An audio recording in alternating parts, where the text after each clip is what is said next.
Years 8 years అంటే ఈ మధ్య కాలంలో ఇతనికి బాగా క్లోజ్ అయిన పర్సన్ ఆనంద ఆర్ ఆనంద్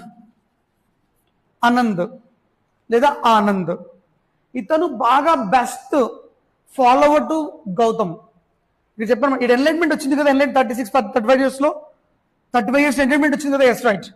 ఎప్పుడైతే ఎన్లైట్మెంట్ వచ్చిందో దాన్ని will called as a Gautam Buddha. Clear? అంటే ఒక్కసారి ఎన్లైట్మెంట్ వచ్చి ఎక్కడ వచ్చింది, పీపుల్ ట్రీలో వచ్చేసింది కదా. ఇతని జ్ఞానోదయం పొందిన తర్వాత ఇతను ఏం పిలిచడం స్టార్ట్ చేశారు, గౌతమ్ బుద్ధ. నాట్ ద సిద్ధార్థ గౌతమ్, గౌతమ్ బుద్ధ అనే పేరు స్టార్ట్ చేశారు. సో ఈ గౌతమ్ బుద్ధ ప్రీచింగ్స్ కి బాగా ఇంప్రెస్ అయిపోయాడు ఆనంద్.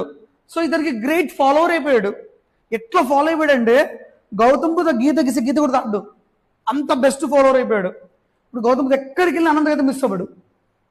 ఇలాంటి టైంలో ఇతను 80 years లో కుషీనగర్ అని ఒక ఏరియాకి వెళ్తాడు.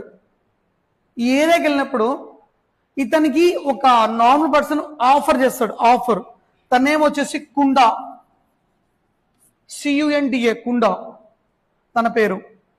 అంటే వీళ్ళందరూ బుద్ధిస్టు తెలుసు కదా, వీళ్ళందరూ లైక్ బెగ్గింగ్ చేసుకుంటూ ఉంటారు ఫుడ్ని. అలా కుండా అనే పర్సన్ బుద్ధుని ఆఫర్ చేస్తారు. ఏమని, బుద్ధ నువ్వు మా ఇంటికి రా, మేము ఫుడ్ పెడతాం తినేసి. క్లియర్?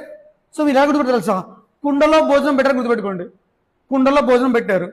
ఎవడు పెట్టినాడు? కుండలో కాదు, కుండా అనే పర్సన్